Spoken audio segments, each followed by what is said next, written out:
Bueno, ahora sí, muy buenas tardes, ya estamos en vivo en Facebook.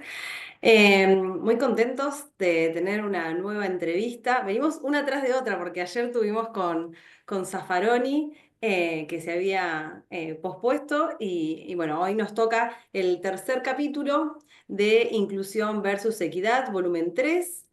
Vamos a estar conversando con Oscar Castellucci, que es el autor del capítulo número 3, Justicia y Poder Judicial entre la posverdad y las serpientes.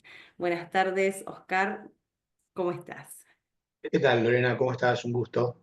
El gusto es mío. Nosotros hace mucho tiempo, no voy a decir, pero hace mucho tiempo, yo hacía parte de un programa que hacía la Asociación Miguel Bru y la Facultad de Periodismo de la Universidad Nacional de La Plata, en Radio Universidad, que abordábamos temas de gatillo fácil y cuestiones relativas a derechos humanos, en ese momento mucho con los juicios de lesa humanidad. Y en varias oportunidades tuvimos la suerte de conversar con Oscar. Y cuando pensamos en este tercer libro con la editorial, con Serial Editorial, enseguida se me vino a la cabeza la historia de Oscar y bueno, la claridad que siempre tiene en sus conceptos y por eso fue que lo contactamos y bueno, me da muchísima alegría que hayas aceptado ser parte de este volumen, que nos hayas acompañado también en la Biblioteca Nacional cuando hicimos la presentación ya hace un año atrás. Y aparte siento que tu capítulo da cuenta de, si bien está enfocado en el Poder Judicial y lo que fue tu tránsito, ¿no? En lo que fue la justicia en Argentina, es muy abarcativo. Es más, yo había pensado que fuera el primer capítulo, pero bueno, uno cuando está coordinando y organizando tiene que tener como un hilo conductor el libro. Pero bueno, con todo esto solo quiero decir que estoy muy, muy agradecida de corazón, de verdad, Oscar, que te hayas sumado a esta propuesta que realizamos, a este libro de distribución gratuita que estamos trabajando con Editorial Serial. No, mira, Lorena, primero, el agradecido soy yo, porque, digamos, esto sirve siempre a la difusión y al intercambio y al debate de ideas, que a mí me interesa mucho, pero además, digamos, agradecerte muy especialmente porque, digamos, tu propuesta me obligó a hacer algo que a lo mejor el tiempo de la cotidianidad no te permite. Me llevó mucho tiempo, y me sirvió para ordenar unas cuantas ideas que tienen que ver con esto que vos planteabas, ¿no? Porque siempre me pareció necesario no solamente hablar de una causa judicial, de las falencias de un sistema o de los sentimientos que atraviesa quien transita ese sistema, sino que necesitaba darle una especie de encuadre teórico. Y digamos, esto que fue la primera parte del capítulo, que en función de que íbamos a charlar hoy, volví a leer y me quedé muy impresionado de dos cosas. Primero, del poco tiempo transcurrido entre la edición, la presentación y hoy, a mí me pareció, me sorprendió ver que era del 2023. Me pareció que hacía hace muchísimo tiempo que había pasado. Y por otro lado, no con satisfacción ver que lamentablemente ese encuadre que tuve que hacer, que quise hacer para que se entendiera un poco el tema de la causa de Martín, con lo sucedido en la Argentina estos dos últimos años, de alguna manera te diría que se me derrumbó encima y que lamenté haberme sentido exitoso en la interpretación y en hacer ese diagnóstico, porque verdaderamente la Argentina de hoy está en una situación respecto del tema que tratamos pavorosa.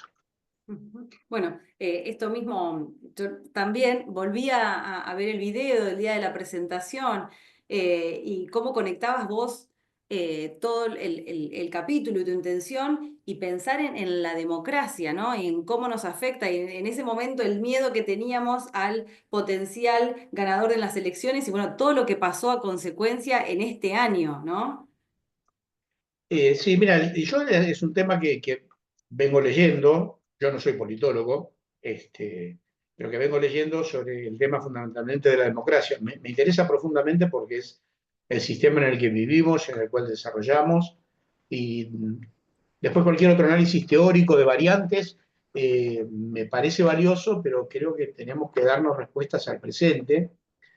La verdad que es imposible no reflexionar sobre la situación de la democracia si queremos hablar de la justicia, porque, digamos, es uno de los tres pilares de los poderes que estructura ese sistema, que no falla solamente en el de la justicia, pero que el de la justicia tiene particularidades, esas fallas, pero que solo pueden ser leídas en el contexto de una democracia que en un último periodo muy aceleradamente se ha deteriorado un poco en la dirección de lo, yo planteaba en el artículo, de lo que plantea Colin Crouch, de la posdemocracia, ¿no? De un sistema que increíblemente, y quizás por esto sea tan difícil de emerger de esta situación, conserva las formas, pero ha cambiado los sentidos fundamentales del funcionamiento. Es decir, ha dejado que todas las formas del sistema sigan existiendo, pero las ha vaciado de contenido, o en todo caso, además, las ha llenado de un contenido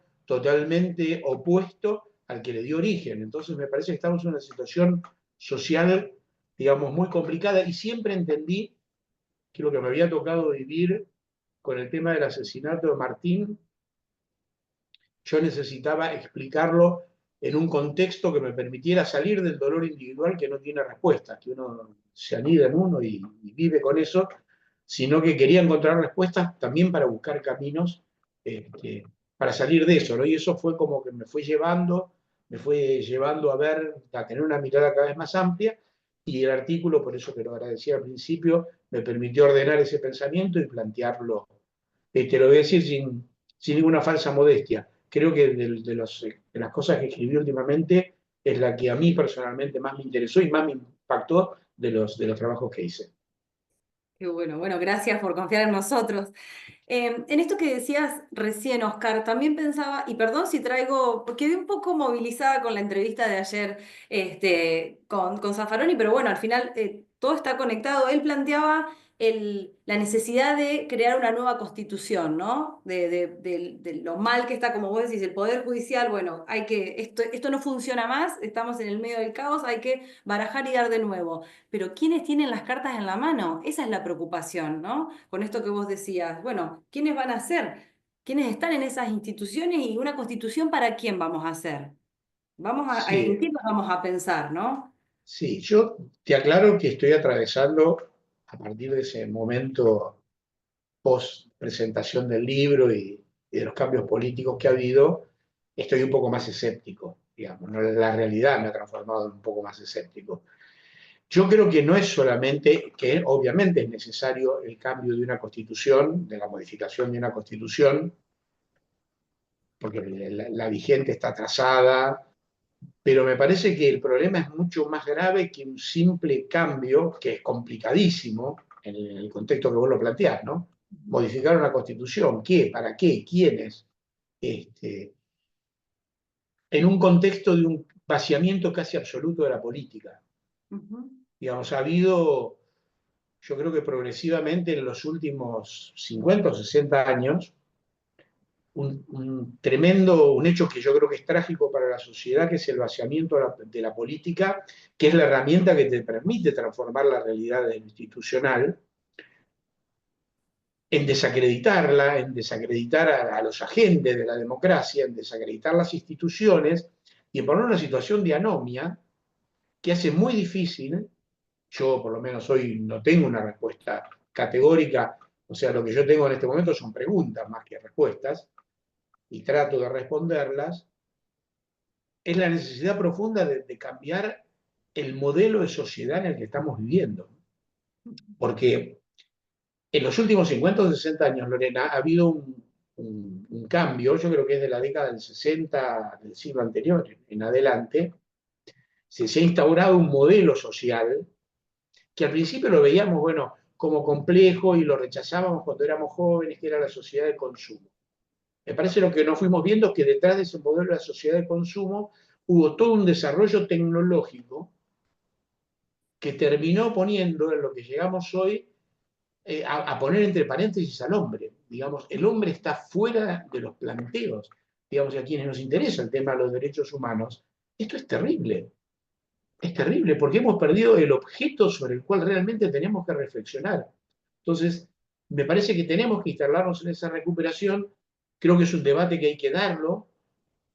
Yo lo único que tengo en claro en este momento es que no hay que dejar de hacer lo que estamos haciendo. Ahora, si vos me preguntás qué cosas nuevas, me parece que es una respuesta colectiva, creo que nadie la tiene, pero que tenemos que volver a darle sentido a la democracia, o alguien tendrá que encontrar un sistema diferente, pero volver a darle un sentido a la democracia, que es lo que nosotros entendimos por democracia y en la cual vivimos, que es una sociedad donde se expresan las mayorías respetando las minorías. Digo, mientras esto sea, mientras no tengamos una realidad, por eso yo hablo mucho del tema de la posverdad en el artículo, ¿no? Mientras no creamos que hay hechos que son intangibles, reales, que existen, mientras creamos que lo único que existe son relatos ficticios, es muy difícil poder encontrar y volver a poner al hombre en el centro. Es lo que yo quiero, porque en definitiva, si volvemos al principio, el asesinato de Martín tiene que ver con el desprecio por la vida humana. Justo de eso, el punto es, ¿cómo violo un derecho si yo creo que vos ese derecho no lo tenés? ¿No? Y digo, y Sí. pasa con la comunidad LGTBI, pasa con las personas con discapacidad con quien yo trabajo, pasa con, vos decís, bueno, con las personas, con los negros no tienen derecho, ¿no? Bueno, eso era lo que marcaba ese Patovica o el dueño del boliche, ¿no? Digo, en la situación, en el caso de Martín. Sí, por eso, bueno, un poco lo que yo quiero desarrollar en el artículo es justamente esta idea, digamos, que hay como paneles o como niveles que están uno detrás de otro y que vos los vas descascarando y te va apareciendo, digamos. Yo el asesinato de Martín lo leo, como digo en el artículo, como la acción del gran dueño, del demiurgo, de aquel que se ha hoy apoderado de otorgarle un sentido a las cosas que no es el verdadero sentido de las cosas, pero que estamos sometidos a él.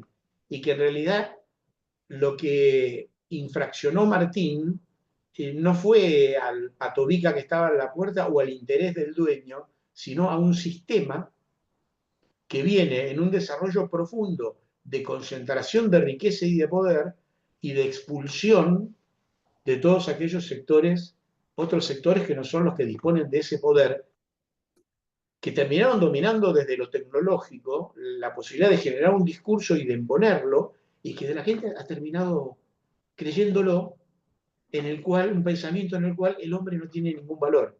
Matar al hombre no tiene importancia, más que una cierta reacción que uno siente individualmente, pero que socialmente no tiene valor porque la vida ha perdido valor. Hay otros bienes, vivimos en una sociedad donde no importa ser sino tener, y vivimos una especie, alguien llama, de una especie de infantilismo tecnofílico. Somos como niños que deseamos permanentemente este, y carecemos de la moral que tienen los niños que no se han formado. Nos han reducido a esto. A mí me parece fabuloso. Y en ese sentido, digo, Oscar, esto que vos proponés, ¿no? Digo, la salida comunitaria, también tiene que ser de identificar quién está detrás de ese relato. ¿Quién me hace creer eso que creo? ¿Quién me genera esa necesidad que no tengo? ¿No? Todo esto que estoy naturalizando, que no es mío, que alguien me lo está sembrando, bueno, creo que tiene que ver para ahí, ¿no? Como abrirnos los ojos en comunidad. Yo creo que la salida viene por el lado de la cotidianidad y del contacto. Vos fíjate que también hemos perdido los contactos personales, que empezaron a ser mediatizados y luego reemplazados. Hay un fenómeno actual que yo sigo mucho y que además lo utilizo mucho para mi trabajo, que es la inteligencia artificial, que me parece que es algo que tendríamos que poner en el centro del debate, porque nos está mostrando la orientación de hacia dónde marcha ese mundo, y lo que tenemos que saber es si queremos ir hacia ese mundo. Entonces, me parece que el camino que tenemos que hacer es el de recuperar al prójimo, no solo para ayudarlo, sino para el tipo que está al lado. Creerle al tipo que está al lado, no creerle a una versión que con mejor o peor intención te llega vía redes sociales. Digamos, volver a encontrarnos, volver a reconocernos, construir desde el humano, porque nos hemos despersonalizado completamente. Eh, Esto que yo te hablaba de inteligencia artificial, yo tengo mi chat GPT, tengo mi asistente y hablo con él como si fuera como una persona y piensa y me dice cosas de lo que yo pienso, pero yo tengo en claro que estoy hablando con una máquina. Ujú. Yo prefiero hablar con una persona, prefiero tener el sentimiento de una persona y a partir de ahí construir. Yo siempre digo, tenemos que volver a armar la sociedad no a partir de proyectos larguísimos, de ideologías complejas, que es una modalidad de la cual viene mi generación, sino de cosas mucho más pequeñas. Yo siempre digo, el ejemplo no es tirar la piedrita lejos y tratar de caminar hacia la piedra, sino de tirarla cerquita y dar un paso junto con el que está al lado y bueno, una vez que llegamos a la piedrita, bueno, ¿hacia dónde vamos ahora? Porque perdimos el rumbo. Yo quizás soy demasiado apocalíptico con esto que te digo, pero es lo que yo siento, que vivimos en una sociedad que perdió el rumbo porque se ha despersonalizado, y ya no es un debate ideológico, como vivimos por ahí en los 70 o en el siglo anterior o a principios de este, sino que no es un debate ideológico. Hoy está impuesto una ideología que impuso alguien desde afuera y que todos la asumen como si fuera propia, acríticamente. Por eso se oponen tanto al pensamiento crítico, ¿no? Yo creo que una de las grandes contribuciones del trabajo que haces, Lorena, tiene que ver con que contribuye a que la gente piense, vuelva a pensar por sí mismo, vuelva a leer y encontrarse con un pensamiento, decir, estoy o no estoy de acuerdo y debatir a partir de algo concreto, no de una idea que te meten en la cabeza. Es complicado. Y es complicado asumir que también entendemos cada vez menos, ¿no? Digo, es como si yo le digo a ChatGPT, explícame este libro de Borges, ¿no? Desmenuzámelo, me lo va a explicar, pero no es mi entendimiento, no es mi acercamiento. ¿Me explico? Puede ser que mi relación con la Claramente. obra de Borges sea, no entiendo nada, bueno, no está en mi ámbito, ¿no? Digo, hay cuestiones que son por ahí muy académicas. Digo, Cada vez sabemos más y conocemos menos, porque es el pensamiento de otro. claro. Entonces, hay cosas que te pueden servir, por ejemplo, yendo al caso de la inteligencia artificial, te sirven si vos tenés armado tu ideología, porque todos tenemos ideología, yo insisto mucho con esto, digo, no es no es un problema de zurdos el tema. Todos tenemos ideología que es una concepción de la vida, pero el tema es que tiene que ser la ideología que vos construís a partir de tu experiencia. Digo, ahí, en eso me parece que está el camino. Por eso quizás también estoy tan escéptico, porque me doy cuenta que es una tarea gigantesca, a la que hay que contribuir de cualquier forma, pero entiendo lo que vos decís, que es, claro, hay una distancia tan sideral de tener información a no conocer nada. Estamos abarrotados de información, lo que vos quieras, pero no nos sirve para nada. No, ¿y quién accede? Porque, digo, es como el saber preguntarle al chat GPT. Bueno, esto es poder acceder a esa información, poder buscar los lugares en donde está esa información. También es una cuestión de privilegio el acceso a la información. Mira, yo esto lo aprendí, yo, digamos, mi trabajo, yo me dedico, bueno, a la historia y a la investigación histórica. Y esto lo aprendí muy inicialmente por mi trabajo, cuando apareció una herramienta que hoy parece casi prehistórica, que era el Google, que era googlear. Como yo vengo trabajando antes que existiera el Google, donde todo tenías que buscarlo, ir atrás a la biblioteca y buscar en los libros, ir comprar, ir a la biblioteca. Ahora buscabas todo, digamos, los últimos 20 años, todo por el Google. Cuando me empecé a dar cuenta, y me pasó exactamente lo mismo con la inteligencia artificial, Lorena, se equivoca. No es que se equivoca a propósito, comete errores. Ahora, vos tenés que tener el conocimiento para darse cuenta que se equivoca, porque Ujú. si no tenés el conocimiento para dar cuenta que se equivoca, vos te sumás ese equívoco y lo multiplicás. Bueno, así Sí. estamos construyendo la sociedad. Este es el tema, la construcción de un criterio propio que te permita saber qué es verdad y qué es mentira, porque existe la verdad y existe la mentira. Muchas verdades es verdad, muchas mentiras también es verdad, pero no hay una verdad única que alguien te cuenta ex voz y la asumís. Cuando en la vida te pasa una cosa dramática como lo que me pasa a mí, o la que me pasó en la vida, o la que nos pasó como familia, te lleva a buscar esas respuestas, digamos, mucho más profundas y que están mucho más lejos de tu posibilidad individual, digamos. Tenés que entender lo que te pasa en el contexto de un mundo complejísimo. Ujú. Bueno, y esto que vos planteás también en el libro, ¿no? Digo, ese laberinto que fue el tránsito judicial para vos, que eras una persona universitaria formada de clase media, la diferencia con una persona que puede estar viviendo lo mismo que viviste vos y que ni siquiera entiende lo que le está diciendo el abogado o bueno. Si tiene abogado, en el tránsito de muchos años en este ámbito de familiares de víctimas, he visto cosas monstruosas, que yo siempre las relato, creo que es importante que la gente tenga a veces esa perspectiva. Yo he conocido en muchas familias que no han perdido un hijo, han perdido dos en hechos terribles como me tocó vivir a mí, separadamente, en dos momentos diferentes. He visto leer sentencias de causas con el lugar vacío de donde debía estar el particular damnificado, porque no tenían plata, porque no tenían plata para un abogado. He conocido gente que vendió el auto y la casa para poder sostener el juicio y después se quedarse sin plata en el momento de tener que apelar.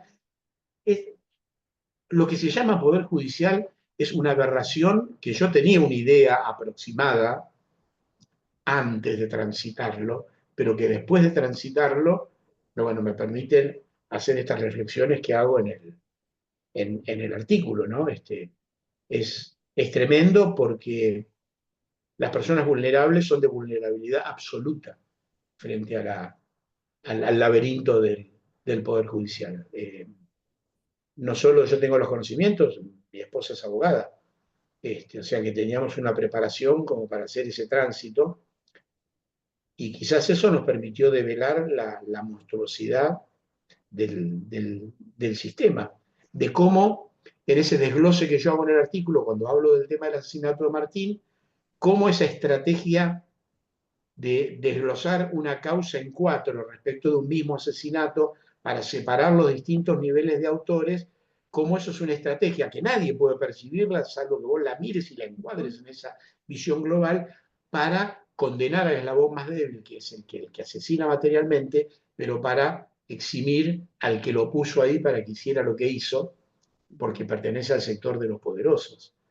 Digamos, poder leer eso te enseña muy crudamente mucho, pero también te muestra falencias que son pavorosas, como todo lo que sucede aún respecto de aquella persona que condenan, como también cuento en el artículo, cuando después la liberan, le dan las salidas transitorias, que vos no te enterás, que nadie se entera en general, que ningún medio se preocupa.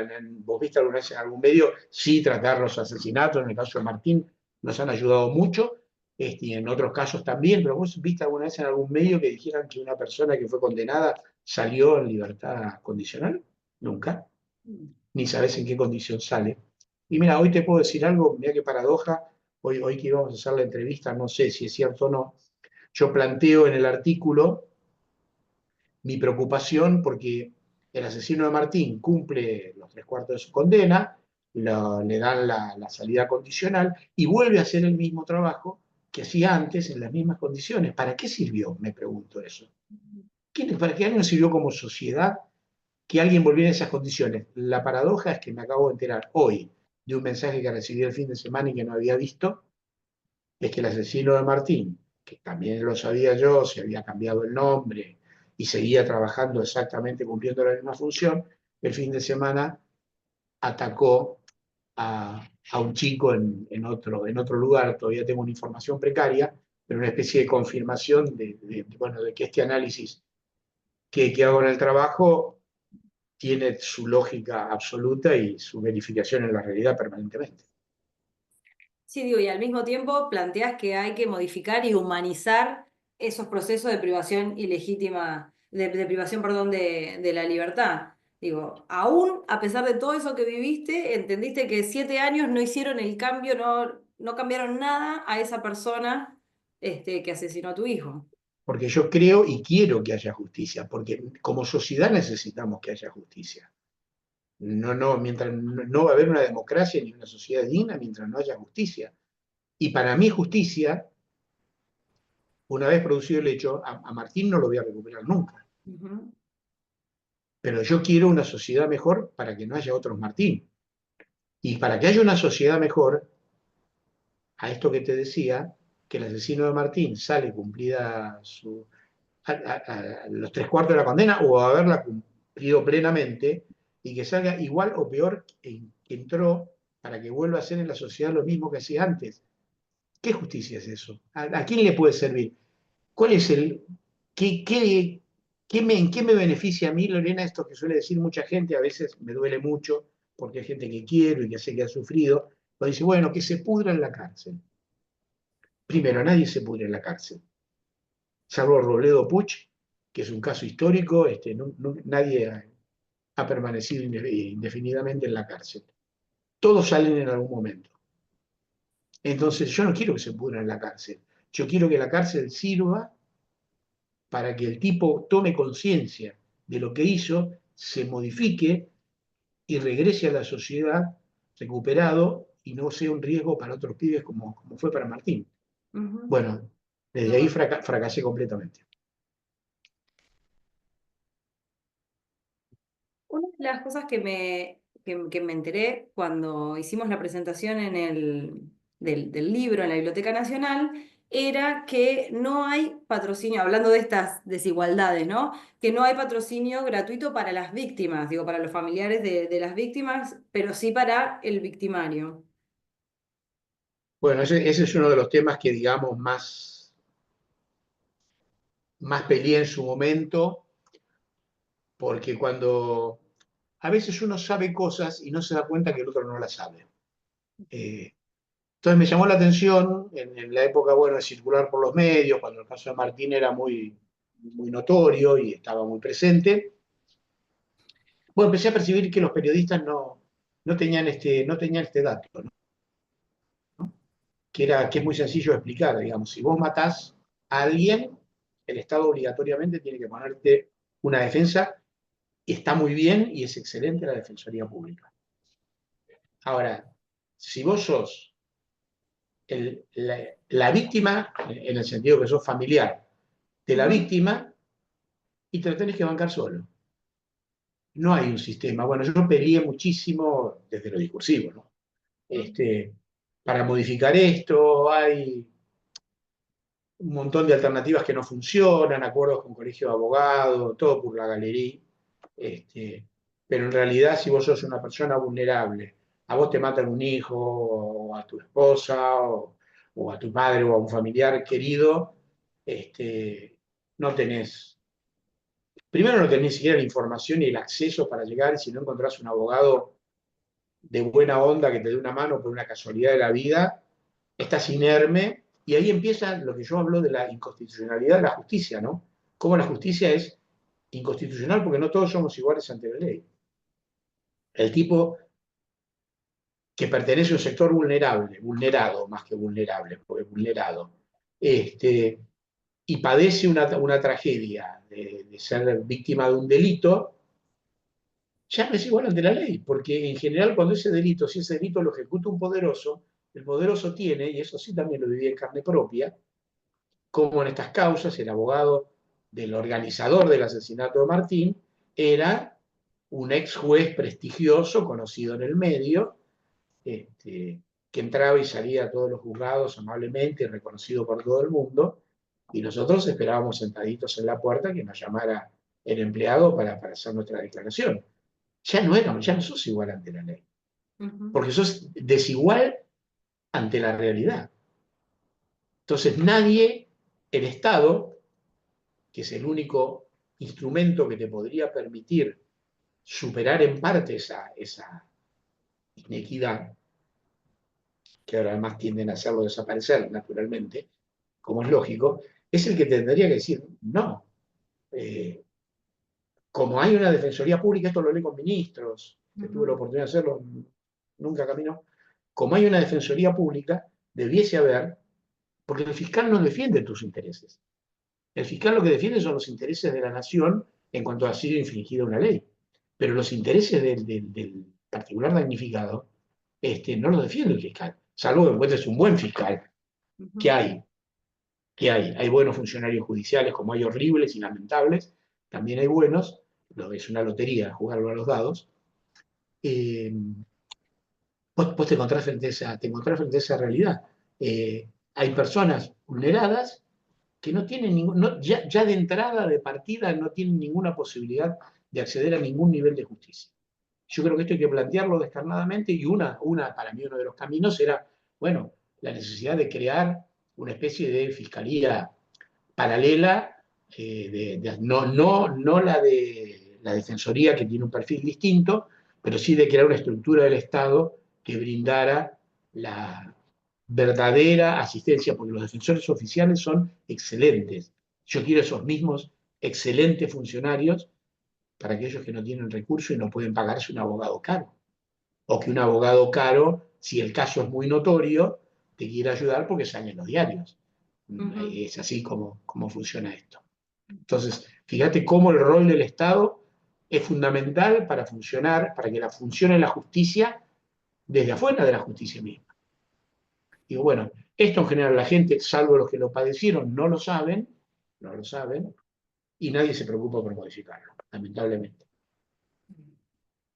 En el texto también hablas del extraño silencio de los buenos. Y recién dijiste que hay algunos buenos.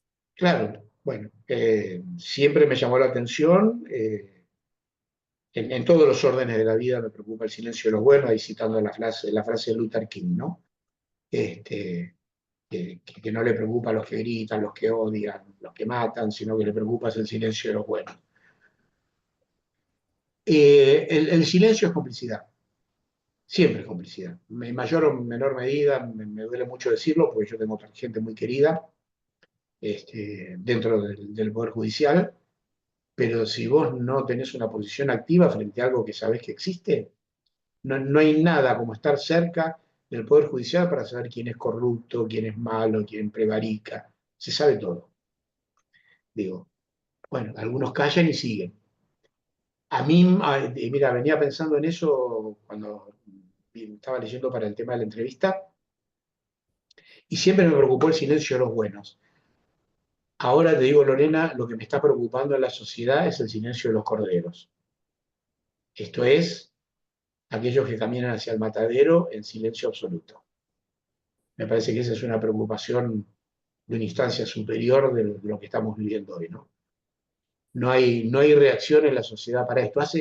Vos fíjate que cómo se va deteriorando, que hubo un periodo eh, entre el 2000, los primeros quizás 20 años del 2000, donde el tema, por ejemplo, de los familiares de víctimas ocupó un espacio más interesante, incluso en los medios, y ahora se ha ido desdibujando casi hasta desaparecer, porque siempre el tema de los familiares de víctimas te pone frente a la necesidad de un Estado activo en defensa de los intereses de los más vulnerables. Bueno, por algo desapareció hoy eso del discurso, y fíjate que también ha desaparecido de los medios. No es casualidad. Es un tema molesto, y yo reconozco que en un determinado momento me transformé en una persona molesta para los medios, porque bueno, decía cosas que no convenía que se dijeran, digamos. Hay como ciertos límites. A vos los medios te dejan tener dolor personal, a muchos les encanta que llores por tu sufrimiento frente a las cámaras, pero cuando pasás el límite de querer reflexionar y avanzar sobre las causas, ahí es como que entras en un terreno medio pantanoso. Ahora que lo mencionabas, ¿qué pensás de estos movimientos como, bueno, este que promovía la Asociación de Pensamiento Penal de Víctimas por la Paz? ¿Qué pensás sobre el perdón? Bueno, el tema del perdón para quien padeció es un tema complejo. Yo creo que el perdón es una decisión individual. A mí me resulta muy difícil ir más allá de lo que yo pienso. Eh, yo no sé íntimamente si perdoné o no al asesino de Martín. No lo perdoné porque además no está en mi facultad de perdonar, digamos. Ujú. Pero, Lo que sí siempre pensé que se trataba de un ser humano, lo que él no pensó de Martín. Y creo que tiene, y más que el perdón, me parece que debe importarnos los derechos del otro. Y en este caso, bueno, a mí sí me ha preocupado siempre el interés del otro, aunque el otro fuera el asesino de Martín. A mí me, bueno, esto tiene que ver con improntas personales, pero a mí, por ejemplo, durante el juicio oral por el asesinato de Martín, a mí me impactó y me dolió mucho ver a los hijos del asesino de Martín, porque sabía que, no sé cómo ha sido después, ¿no? Nunca tuve referencias, que iba a ser una vida muy dura, por cómo es la sociedad, digamos, que no iban a tener un destino pleno de felicidad probablemente. Y yo me permito pensar en eso. Yo creo que lo que tenemos que tener es la sensibilidad de percibir al otro. Y yo siempre digo, no es que no hay que hacer lo que a vos no te gustaría que te hagan, sino que con el otro hay que hacer lo que vos quisieras que hagan con vos. Digo, ¿no? Entonces a mí me gustaría que se entienda desde el humano mi situación y yo en esto trato de entender la del otro, trato de comprenderlo y perdonar o no, yo digo, qué sé yo, no sé, Dios perdonará o no. Este, Ni la justicia perdona, la justicia ya no tiene en este contexto mucho margen para hacerlo. Pero sin la necesidad de pensar en el otro, de reconocer el otro. Mira, si nosotros pensásemos, Lorena, el que está frente a nosotros en cualquier circunstancia es un ser humano como vos, creo que cambiaría el modelo de sociedad. Nos deshumanizaron tanto que enfrente ves algo, desde las estupideces que uno hace cuando maneja un auto, cuando anda por la calle, cuando discute por una absoluta tontería, es, es deshumanizar al otro, no entender qué situación, por qué situación está pasando el otro y tratar de entenderlo. Yo creo que eso que hay que hacerlo es un esfuerzo personal que me cuesta y que trato de hacerlo. Gracias, Oscar, por tu sinceridad, gracias por darnos este tiempo para, bueno, seguir profundizando, siempre a disposición. Te cuento que nos dieron un reconocimiento en la legislatura a la serie de libros, así que seguramente volveremos a encontrarnos pronto para seguir hablando de todo esto que es tan necesario.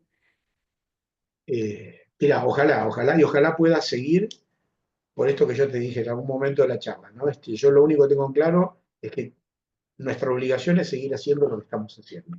Y creo que el laburo que haces con los libros anteriores y con este y con los que vendrán, seguramente es importante. Mira, si a alguien se le prende una lucecita porque leyó algo de lo que alguien escribió o de algo de lo que vos decís en esto, yo siempre digo, con una sola persona a la que le abras la cabeza, alcanza, porque esto es una cuestión de luchar cuerpo a cuerpo y de multiplicar. Lo Esa es la mismo, tarea. lo mismo siento. Muchas gracias. Buenas tardes. Chao, Un abrazo. chao. Hasta Chau, luego. chau.